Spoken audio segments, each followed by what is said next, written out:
ഈശോ മിശിഹായിക്ക് സ്തുതിയായിരിക്കട്ടെ. മെൽസായുടെ പുതിയൊരു എപ്പിസോഡിലേക്ക് സ്നേഹപൂർവമായ സ്വാഗതം. ഫെബ്രുവരി 18 ഞായർ, നോമ്പ് കാലത്തിന് 2ാം ഞായറാഴ്ചത്തേക്ക് നമ്മൾ പ്രവേശിക്കുകയാണ്. 4 വായനകൾ. ഒന്നാമത്തെ വായന ഉൽപ്പത്തി പുസ്തകം 13-ാം അധ്യായം 1 മുതൽ 13 വരെയുള്ള വാക്യങ്ങൾ. 2ാം വായന പ്രഭാഷകൻ 31 1 മുതൽ 11 വരെ.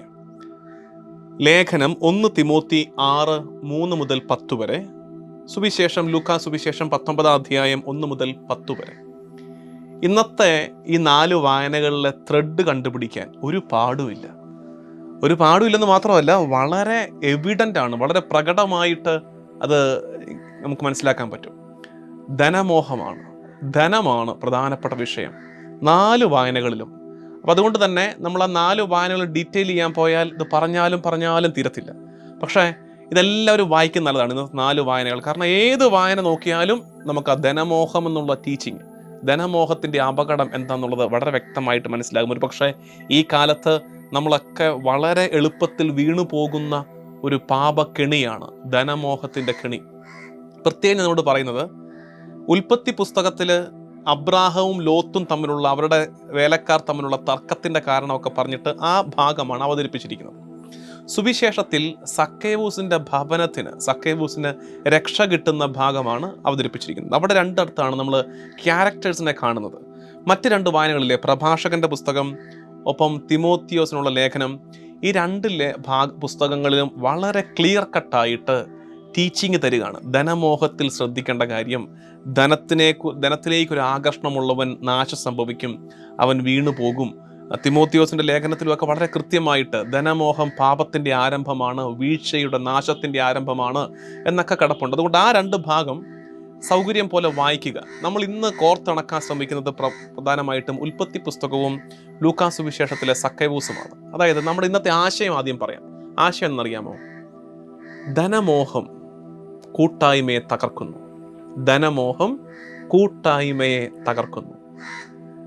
ധനമോഹം എന്ന് പറയുമ്പോൾ അതിനെ പാപമായിട്ട് മനസ്സിലാക്കണേ. ഇപ്പോൾ ഞാൻ ബ്ലസ് 364 പറഞ്ഞൊരു കാര്യമുണ്ട്. സ്വാഭാവികമായിട്ടും സമ്പത്ത് ആർജിക്കും നമ്മൾ. എങ്ങനെ? തൊഴിൽ കർത്താവ് ആഗ്രഹിച്ചതാണ്. നെറ്റിയിലെ വിയർപ്പ് കൊണ്ട് ഭക്ഷണം കഴിക്കണം, അധ്വാനിക്കണം എന്നുള്ളത് കർത്താവിൻ്റെ പദ്ധതിയുടെ ഭാഗമാണ്. ആ അധ്വാനത്തിൻ്റെ ബൈ പ്രൊഡക്റ്റ് ആയിട്ട്, അതിൻ്റെ പേയ്മെൻ്റ് ആയിട്ട്, അതിൻ്റെ കണ്ടിന്യൂവേഷനായിട്ട് ധനമുണ്ടാകും. ധനം നമ്മൾ ആർജിക്കും. പക്ഷേ നമ്മുടെ മോട്ടീവായിട്ട്, നമ്മൾ ഓരോന്നും ചെയ്യുന്നതിൻ്റെ മോട്ടിവേഷനായിട്ട്, മോട്ടിവേറ്റിംഗ് ഫാക്ടറായിട്ട് ധനം മാറുമ്പോൾ, ധനം മാത്രമാണ് നമ്മുടെ ഡ്രൈവിംഗ് ഫോഴ്സ് എങ്കിൽ അത് അപകടമുണ്ടാക്കും. എന്താ പ്രധാനപ്പെട്ട അപകടം? നമ്മൾ ഇന്ന് വായനകളിലൂടെ ധ്യാനിക്കുന്ന അപകടം, ധനമോഹം കൂട്ടായ്മയെ തകർക്കുന്നു. 2 നല്ല തെളിവുകൾ, 2 തരത്തിലുള്ള കൂട്ടായ്മകളെ ധനമോഹം തകർക്കുന്നുണ്ട്. ഒന്നാമത്തത് ഉൽപ്പത്തി പുസ്തകം 13-ാം അധ്യായം എടുക്കാം. ഉൽപ്പത്തി പുസ്തകം 13-ാം അധ്യായം 1 മുതൽ 13 വരെയുള്ള വാക്യങ്ങൾ. അവിടെ ഈ അബ്രാമും ലോത്തുമാണ്. തലക്കെട്ട് തന്നെ അങ്ങനെയാണ്, അബ്രാമും ലോത്തുമാണ്. അവിടെ അവരിങ്ങനെ സമാധാനമായിട്ടൊക്കെ പോവുകയാണ്. അബ്രാമും ലോത്തും ഉണ്ടായിരുന്നു, അവരിങ്ങനെയൊക്കെ പോയി എന്നൊക്കെ പറഞ്ഞ് വായിച്ചു വന്നിട്ടേ ബലിയർപ്പണമൊക്കെ നടന്നു. അതിനുശേഷം 6-ാമത്തെ വാക്യം എത്തുമ്പോഴാണ് പ്രശ്നം തുടങ്ങുന്നത്.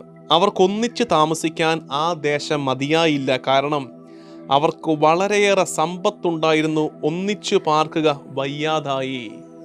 വളരെയേറെ സമ്പത്തായപ്പോൾ ഒന്നിച്ചു പാർക്കുക വയ്യാതായി. സമ്പത്ത്, ധനം കൂട്ടായ്മയെ തകർക്കുന്ന കണ്ടോ? സഹോദര ബന്ധത്തിൽ ഉലച്ചിലുണ്ടാക്കുന്ന കണ്ടോ? ശരിക്കും നമ്മുടെയൊക്കെ കുടുംബ ബന്ധങ്ങളിലേക്ക് നോക്കിയാൽ തന്നെ ഇത്രയൊന്നും മെച്ചപ്പാടില്ലാതിരുന്നൊരു കാലത്ത് എങ്ങനെ നമ്മളൊക്കെ സഹവസിച്ചവരാ, എങ്ങനെ അങ്ങോട്ടും ഇങ്ങോട്ടും സഹിഷ്ണുതയോടെ സഹവർത്തിത്വം ജീവിച്ചവരാണ്. ഇവിടെ എന്താ പറ്റിയേ? ധനം കൂടിയപ്പോൾ ഒന്നിച്ച് ജീവിക്കാൻ വയ്യാണ്ടായി. ധനമോഹമേറിയപ്പോൾ ഒന്നിച്ചു ജീവിക്കാൻ വയ്യാണ്ടായി. ധനമോഹം പരസ്പര ബന്ധത്തെ തകർക്കുന്നുണ്ട്. ധനമോഹം അതിൻ്റെ നല്ല ഉദാഹരണമാണ് അബ്രാമും ലോത്തും. എന്നിട്ടോ അബ്രാം ലോത്തിന് ഇഷ്ടപ്പെട്ട ഭാഗം കൊടുത്തിട്ട് സെപ്പറേറ്റ് ചെയ്യുകയാണ്.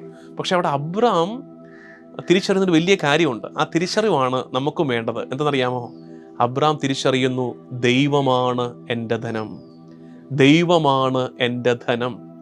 ആ തിരിച്ചറിവ് കിട്ടിയവനെ ദൈവം തിരഞ്ഞെടുത്ത് ഉയർത്തുന്നു. ഇനി അവനിലൂടെ ദേശം അറിയപ്പെടുന്നു, ഒരു വംശം അറിയപ്പെടുന്നു. അതുകൊണ്ട് പ്രിയമുള്ളവരെ, ഞാൻ ഒരുപാട് അങ്ങോട്ട് സ്പൂൺ ഫീഡ് ചെയ്യാൻ നിൽക്കുന്നില്ല. നിങ്ങൾക്ക് കാര്യം മനസ്സിലായി. നമ്മുടെ തലക്കെട്ട് തന്നെ ധനമോഹം കൂട്ടായ്മയെ തകർക്കുന്നു. അതിലാദ്യത്തെ വായനയിൽ വളരെ വ്യക്തമായിട്ട് കിടക്കുന്നത് സഹോദര ബന്ധത്തെ ധനം ഉലച്ചു കളയുന്ന കാഴ്ച നമ്മൾ കണ്ടു. ഇനി സുവിശേഷ ഭാഗത്ത്, ലൂക്കായുടെ സുവിശേഷം 19 അധ്യായം 1 മുതൽ 10 വരെയുള്ള ഭാഗത്ത് നമ്മൾ എന്താ കാണുന്നത്? സക്കൈവൂസും കർത്താവ് തമ്പുരാനുള്ള എൻകൗണ്ടർ, അവരുടെ കണ്ടുമുട്ടൽ കാണുന്നു. ഇപ്പൊ സക്കൈവൂസ് ചുങ്കക്കാരിൽ പ്രധാനിയാണ്. കുറേയൊക്കെ സ്വത്തൊക്കെ ഉണ്ടാക്കി വെച്ചിട്ടുണ്ട്. അത് തട്ടിച്ചും വെട്ടിച്ചും തന്നെയാണ് കുറേയൊക്കെ ഉണ്ടാക്കി വെച്ചതെന്നുള്ള അവൻ്റെ മാനസാന്തരം കാണുമ്പോൾ നമുക്ക് മനസ്സിലാകും. ഒടുക്കം അവൻ പറയുന്നൊരു കാര്യമുണ്ട്, കർത്താവേ, ഞാൻ വഞ്ചിച്ചെടുത്തത് 1/4 തിരിച്ചു കൊടുക്കുന്നു. എൻ്റെ സമ്പത്തിൻ്റെ പകുതി ദരിദ്രർക്ക് കൊടുക്കുന്നു. എന്താ അർത്ഥം അറിയാമോ? ധനം അവൻ വികേന്ദ്രീകരിക്കുകയാണ്, ഡീസെൻട്രലൈസ് ചെയ്യുകയാണ്. അവനിൽ നിന്ന് ധനത്തെ അവൻ അകറ്റുകയാണ്, മറ്റുള്ളവരിലേക്ക് വിതരണം ചെയ്യുകയാണ്. അപ്പം കർത്താവ് പറഞ്ഞൊരു കാര്യമുണ്ട്, ഇന്ന് ഈ ഭവനത്തിന് രക്ഷ കൈവന്നിരിക്കുന്നു. രക്ഷ എന്താ? കർത്താവിൻ്റെ സാന്നിധ്യം, കർത്താവിൻ്റെ അനുഗ്രഹം. അപ്പൊ തൊട്ട് മുമ്പ് വരെ എന്തില്ലായിരുന്നു? ഈ ഭവനത്തിന് രക്ഷയില്ലായിരുന്നു. എന്ന് വെച്ചാൽ എന്താ? ദൈവ സാന്നിധ്യം ഇല്ലായിരുന്നു, ദൈവവുമായുള്ള ബന്ധമില്ലാതിരുന്നു. അപ്പൊ ധനം എന്തിനെ തകർക്കുന്നു? ധനം ദൈവവുമായുള്ള കൂട്ടായ്മയും തകർക്കുന്നു. സക്കൈവൂസിന്റെ ഭവനത്തിൽ ആ കൂട്ടായ്മ തകർന്നിരിക്കുകയായിരുന്നു. ധനം ദൈവവുമായുള്ള കൂട്ടായ്മയെ തകർത്തു. ആദ്യം ആ കൂട്ടായ്മയെ തകർത്തപ്പോൾ ചുറ്റുപാടുമുള്ളവരുമായിട്ടുള്ള കൂട്ടായ്മയും അത് തകർത്തു. അതാണ് നമ്മൾ ഉൽപ്പത്തി പുസ്തകത്തിലും കാണുന്നത്. പ്രിയമുള്ളവരെ, തന്നവനെ മറന്നിട്ട് തന്നതിലേക്ക് നോക്കുന്നതാണ് ധനമോഹം. തന്നവനെ മറന്നിട്ട് തന്നതിലേക്ക് നോക്കിയിരിക്കുന്നതാണ്. ദൈവം തന്നതാണ് നമുക്കുള്ളതൊക്കെ, അത് മറന്നിട്ട് തന്നതിൽ അഭിരമിക്കുന്ന അപകടം ധനമോഹം നമുക്കിടയിൽ ഉണ്ടാകുന്നുണ്ട്. അത് 2 അപകടങ്ങൾ നമ്മളിൽ ഉണ്ടാക്കുന്നു. ശ്രദ്ധിച്ചേ, ഇത്രയില്ലാതിരുന്ന കാലത്ത് കുറെ കൂടെ ദൈവാശ്രയത്വം ഉണ്ടായിരുന്നല്ലോ. ഇത്രയില്ലാതിരുന്ന കാലത്ത് കുറച്ചുകൂടെ ദൈവാശ്രയത്വം ഉണ്ടായിരുന്നല്ലോ. എന്തൊക്കെ ആയപ്പോ പതുക്കെ ദൈവം വേണ്ടെന്നൊരു തോന്നൽ വരുന്നില്ലേ? അതെന്താ? അത് ധനമോഹം. അധിക ധനം ദൈവവുമായുള്ള കൂട്ടായ്മയെ തകർക്കുന്നു. ഇത്ര ഇല്ലാതിരുന്ന കാലത്ത് കൂടപ്പുറപ്പോൾ ഒരുമിച്ച് ജീവിച്ചിരുന്നല്ലോ. അപ്പുറത്തുള്ളവരെ നമുക്ക് വേണമായിരുന്നല്ലോ, കൂടപ്പുറപ്പിനെ നമുക്ക് വേണമായിരുന്നല്ലോ. ഇപ്പം എന്തൊക്കെ ആയപ്പോൾ അവരും ഇവരും ഇല്ലെങ്കിലും കുഴപ്പമില്ല, മതിൽ കെട്ടി ഗേറ്റ് വെച്ച് അടച്ചു പൂട്ടാൻ തുടങ്ങിയില്ലേ? എന്താ കാര്യം? ധനം സഹോദരങ്ങളുമായുള്ള കൂട്ടായ്മയെ തകർക്കുന്നു. പ്രിയമുള്ളവരെ, നോമ്പ് കാലം ദ സീസൺ ഓഫ് റീകൺസിലിയേഷൻ ആണ്. ദ സീസൺ ഓഫ് റീകൺസിലിയേഷൻ, രമ്യപ്പെടലിൻ്റെ കാലമാണ്. കൂട്ടായ്മയെ തിരികെ പിടിക്കേണ്ട കാലമാണ്. ദൈവം തമ്പുരാൻ അവൻ്റെ പാടുപീഡകളിലൂടെ മനുഷ്യകുലവുമായുള്ള കൂട്ടായ്മയെ തിരികെ പിടിച്ച കാലമാണ്.